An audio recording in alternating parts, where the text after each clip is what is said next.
या भागाचा कुठल्याही प्रकारचा त्या ठिकाणी विकास केला नाही आणि विकासाच्या मुद्द्यावर त्यांच्याकडे आता कुठल्याही प्रकारचा राहिला नाही। म्हणून फक्त आता या निवडणुकीमध्ये काहीतरी गाड्या जमा करायच्या, आता काहीतरी 5-50 गाड्याची रॅली काढली, त्या गाड्या मी बघितल्या 5-5, 6 लोक होते आणि त्याच्यातले 50% नांद्या तांड्यातले होते हे आपल्याला माहित आहे। अरे आम्ही आता सभा घेतोय, मी आज 4-5 दिवसापूर्वी या भागामध्ये सभा घेतल्या, रात्री 11 वाजेपर्यंत त्या ठिकाणी लोक आमची वाट पाहतायत। देवारीची सभा ही एक मोठी झाली, नांदा तांडा असेल, घाणेगाव असेल, घाणेगाव गाव असेल, मोलखेडा असेल, टिटवी असेल, धाबा असेल, महालत्ता असेल, या प्रत्येक सभा त्या ठिकाणी आम्ही रात्रीच्या केल्या। दादा याही पेक्षा जास्त संख्या त्या ठिकाणी त्या सभेला त्या ठिकाणी लोकांनी दिलेले, लोकांनी आता निवडणूक हातामध्ये घेतलेली आहे।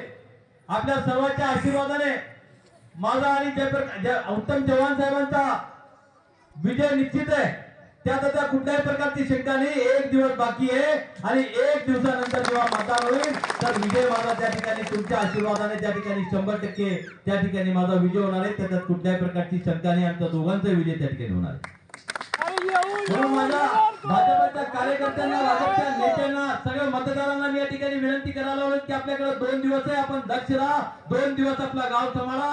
गावामध्ये आपल्या ठिकाणी कुठल्याही परिस्थितीने 70% पेक्षा कुठलाही गाव आपला या ठिकाणी मतदान आपल्याला कमी मिळणार नाही, यासाठी आपण त्या ठिकाणी दक्ष राहिले पाहिजे आणि त्या ठिकाणी केलं पाहिजे। आता त्यांच्याकडे कुठला विकास नाही, भांडणावर आलेले आहेत, आपल्याला माहित आहे की आता दादागिरीवर आलेले आहेत। अरे ते अब्दुल सत्तारच्या जीवावर त्या ठिकाणी दादागिरी करत असेल तर अब्दुल सत्तारच्या सिल्लोड शहरामध्ये सुद्धा त्याची गच्चणी धरण्याची ताकद त्या ठिकाणी आम्ही ठेवतो। अरे किती जागा असले तरी दादागिरी आम्ही त्या ठिकाणी मिळून करू।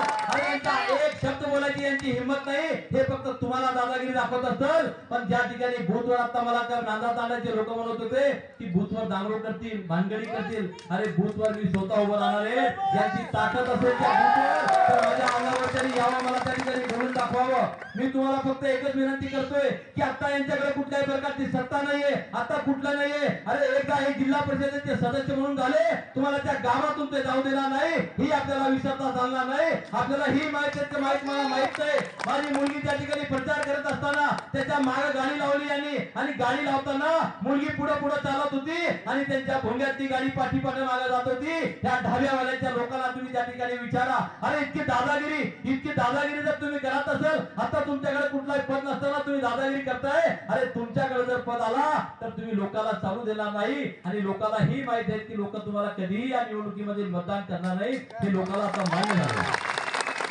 म्हणून आता त्यांच्याकडे कुठल्याही प्रकारचा मुद्दा राहिलेला नाही, फक्त आता गोरगोर विषयावर बोलतायत, बंजारा विषयावर बोलतायत। मी या ठिकाणी बुडार साहेब असतील, दादा असतील, यांना सगळ्यांना विनंती करतो आणि आपल्याला आश्वासन देतो की त्यांनी किती बंजारा केला, गोरगोर केला, तर या भागातला बंजारा समाज विकासाच्या पाठीशी उभा राहणार आहे। या भागातला बंजारा समाज पक्षाच्या पाठीशी उभा राहणार आहे। या भागातला बंजारा समाज हा फक्त पक्षाच्या पाठीशी, हा माणसाच्या पाठीशी उभा राहणार आहे। जेव्हा जयप्रकाश चव्हाण त्यांच्या जातीचा होता त्यावेळेला त्यांनी त्याला सोडलं नाही, त्याचा त्यांनी काम केलं नाही, हे जनतेला माहिती आहे। राहुल राठोड सुद्धा बंजारा समाजा होता त्यावेळेला, आता गोरगोर करताय त्यावेळेला राहुल राठोड उभा असताना तुम्ही अब्दुल सत्तारला मतदान केला, अब्दुल सत्तारचा प्रचार केला आणि स्वतःच्या जीवावर आली, तर आता तुम्ही गोरगोरचा शब्द या ठिकाणी वापरताय, हे लोकांना आता ठिकाणी माहित झालेलं आहे। लोकांना सत्या पद्धतीने पूर्णपणे आता स्पष्ट झालेलं आहे। म्हणून आता त्यांच्याकडे कुठलाही आता पैशाच्या मस्तीवर त्या ठिकाणी आता निवडणूक लढण्याचा, दारू खोके वाटण्याचा, मटण खाऊ घालायचा धंदा आता या ठिकाणी सुरू केलेला आहे। म्हणून या मतदारांना मी आता विनंती करतोय की तुम्ही मला फक्त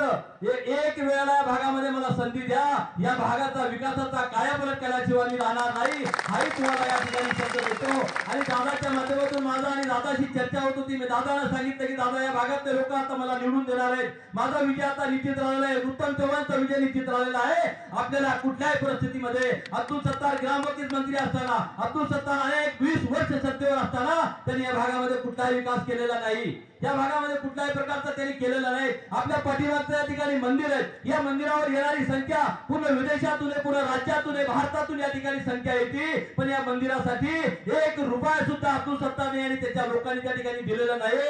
आम्ही या दादाच्या माध्यमातून तुम्हाला शब्द देतो की तुम्ही या निवडणुकीमध्ये फक्त आम्हाला एकदा संधी द्या, तुमचा बहुवर्ग दर्जा त्या ठिकाणी देतो आणि 5 कोटी रुपये याचा निधी या तुमच्या मंदिरासाठी उपलब्ध करून देण्याचा आश्वासन त्या ठिकाणी मी तुम्हाला देतो। कुठल्याही परिस्थितीमध्ये वर्षभराच्या आत तुम्हाला शब्द देतो की बहुवर्ग दर्जा या मंदिराला मिळवून देऊ आणि 5 कोटी रुपयाचा निधी या मंदिराला उपलब्ध करून देऊ आणि त्याही पद्धतीने त्याही बरोबरीने कालिका देवीचा जो मंदिर आहे टिटवीचा आता 12 लाख रुपये तुम्हाला माहिती आहे रस्त्याचा प्रॉब्लेम उपोषण झाले सगळे झाले मला जेव्हा माहित पडलं मी दादाच्या कानावर घातलं 12 लाख रुपयाचा निधी सुद्धा आम्ही या ठिकाणी आता रस्त्याला निवडणुकीच्या यायच्या अगोदर सुद्धा त्या ठिकाणी तुम्हाला उपलब्ध करून दिलेले आहे एकदा तुम्ही संधी द्या कालिका देवी मंदिर जो आहे तोही मोठ्या प्रमाणावर त्याचाही रस्ता आपण त्या ठिकाणी करू आणि कालिका देवीचा सुद्धा 5 कोटी रुपयाचा निधी त्या ठिकाणी उपलब्ध करून देऊ तुमच्या विकासाचा असतील तुमच्या एमएससीबीचा असतील तुमच्या डीपीआय असतील तुमच्या कुठल्याही सोयी सुविधा असतील त्या पूर्ण करण्याची मी या ठिकाणी तुम्हाला शब्द देतो आणि गवाही देतो